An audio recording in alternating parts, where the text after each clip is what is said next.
Hello and welcome to Krishi Jagran Business, platform that keeps you updated with all the agri news of the nation. This is Yash Saxena. Let's take a quick look at the top headlines of the day. Tomar urges students and youth to contribute in making agriculture more profitable. Piyush Goyal asks to target $1 billion export of organic products by 2030. Horticulture and medicinal crops can double farmers' income, says CM Yogi Adityanath. Centre approves CM Bhupesh Baghel's request to add millets to midday meals in Chhattisgarh. Odisha launches AI Chatbot to help farmers with personalized extension service.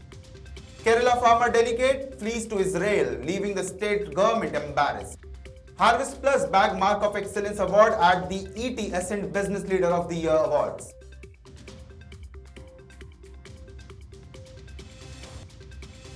India's Russian oil imports up by 9.2%, surged to a record 1.4 million barrels per day in January.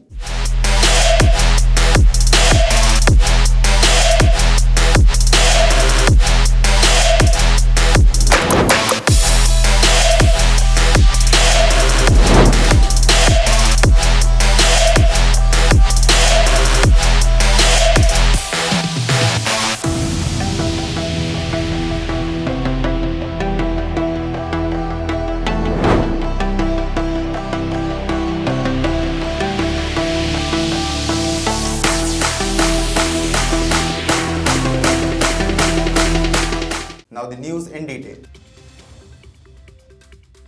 Union Agriculture Minister Narendra Singh Tomar inaugurates the Agri-Innovation and Incubation Center at Chaudhry Charan Singh National Institute of Agricultural Marketing. Present at the 4th convocation ceremony as the chief guest, Narendra Singh Tomar said that the agriculture sector is important and that everyone's interest in it should grow, that youth should be drawn to it, and it is all of our responsibility.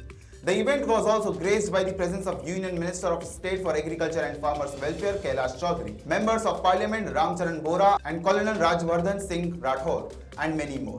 Also, Narendra Singh Tomar stated that the government led by Prime Minister Narendra Modi is constantly working to improve the agriculture sector through various schemes. During the convocation, Tomar awarded diplomas to postgraduate diploma, Agri-Business management students and medals to deserving students. Tomar also launched startup products trained and funded by NIAM and distributed grant checks. Piyush Goyal, Union Minister of Commerce and Industry, announced that central government has decided to establish a high-quality modern organic testing laboratory in Sikkim to promote the state's organic produce. Apart from announcing the establishment of the laboratory, which will allow for farm to lab traceability checks, the Union Minister also insisted on using the state's existing infrastructure to scale up economic activity. We should try to take the export of organic goods from present $1 million to $1 billion by 2030. I am absolutely certain it's doable. On behalf of the center, we will establish a quality-based organic testing lab here, Goyal said during an interactive event with members of Sikkim Chamber of Commerce and Industry.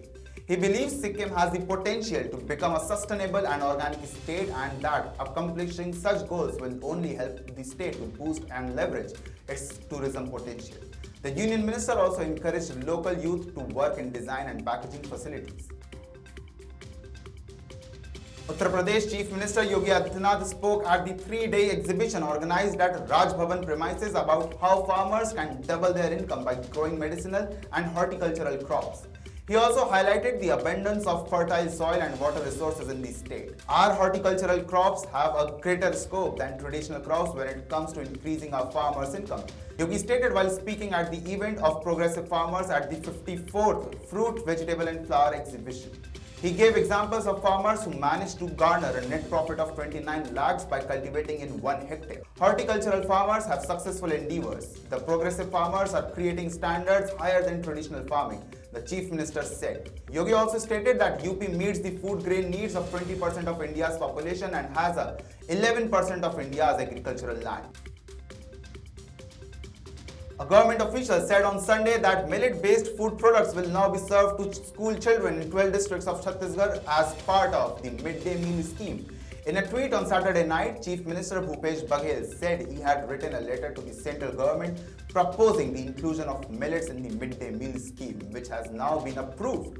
I would like to thank the central government. School children in 12 districts of the state will now receive millet-based food products 4 days a week instead of soya chickpea, he stated. According to the official, the State Directorate of Public Instruction submitted a proposal to the center to distribute millet-based products in the place of soya chickpea under the Pradhan Mantri Poshan Shakti Yojana, which was approved. According to the official, farmers in Chhattisgarh are being encouraged to cultivate millets such as kodo, kutki and ragi, which are purchased at subsidized prices. Furthermore, millet farmers in the state are receiving 9,000 rupees input subsidy, he added. Odisha government launches Krishi AI, an AI-powered chatbot to provide personalized extension services to the farmers in the state. Krishi AI is dedicated to the agro sector and aims to provide farmers with the best agronomic practices, government schemes and loan products from more than 40 commercial and cooperative banks. The Odisha government launched this initiative as part of its effort to improve the extension delivery for millions of farmers in the state. The Krishi AI is an artificial intelligence-driven chatbot that has been built using the recently launched ChatGPT system and Bhashini, a language interpretation platform developed by IIT Madras. It has been trained to effectively resolve farmers' queries on a wide variety of topics and provide personalized responses to farmers based on their recorded data in the Krishak Odisha State Farmers Database.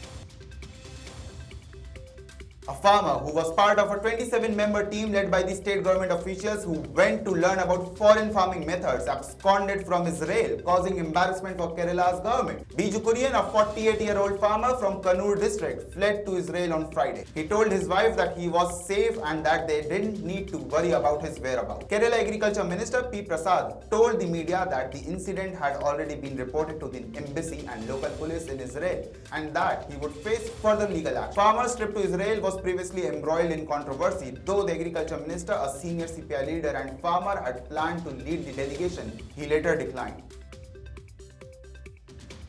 Harvest Plus bags the Mark of Excellence Award at the Ascent-Business Leader of the Year Awards. Ravinder Grover, Regional Coordinator for Asia at Harvest Plus, received the award on behalf of the company and shared the news of this achievement through his LinkedIn profile. The post read, "This prestigious recognition celebrates our outstanding efforts in promoting naturally nutritious food and improving the health of millions of people worldwide. It was an honor to accept this award on behalf of our amazing team. Thank you to everyone who has supported us in our mission to create a healthier world through better nutrition." Headquartered in the USA, Harvest Plus is on a mission to improve nutrition and public health by developing and promoting biofortified food crops that are rich in vitamins and minerals and providing global leadership on biofortification evidence and technology. Harvest Plus and its partner develop new and more nutritious varieties of staple food crops that provide higher amount of vitamin A, iron or zinc, the three micronutrients identified by the WHO as most lacking in diets globally. Bollywood star Ayushman Khurana was named the National Ambassador of Unicef India on Saturday. Previously, the 38-year-old actor was Unicef India's celebrity advocate for ending violence against children and the broader child rights agenda. As a National Ambassador, Khurana will assist UNICEF in ensuring every child's right to survive, thrive and be protected, as well as promoting their voice and agency in decisions that affect them, according to a press release.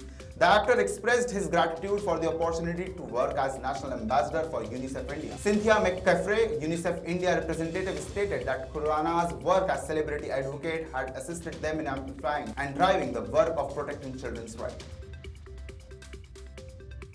According to trade sources, India's Russian oil imports reached a record 1.4 million barrels per day in January, up by 9.2% from December, with Moscow remaining the top monthly oil seller to New Delhi, followed by Iraq and Saudi Arabia. According to the data, Russian oil accounted for approximately 27% of the 5 million BPD of crude imported by India, the world's third largest oil importer and consumer last month. India's oil imports typically rise in December and January as state-run refineries avoid maintenance shutdowns in the first quarter in order to meet government-mandated annual production targets. Refiners in India, which previously avoided buying Russian oil due to high cost of logistics, have emerged as Russia's main oil client, snatching up discounted crude previously avoided by Western nations since the invasion of Ukraine last February. So, this was all about the news. For more updates on Agri News, stay tuned with Krishi Jagran Business. This is Yash Saxena signing off.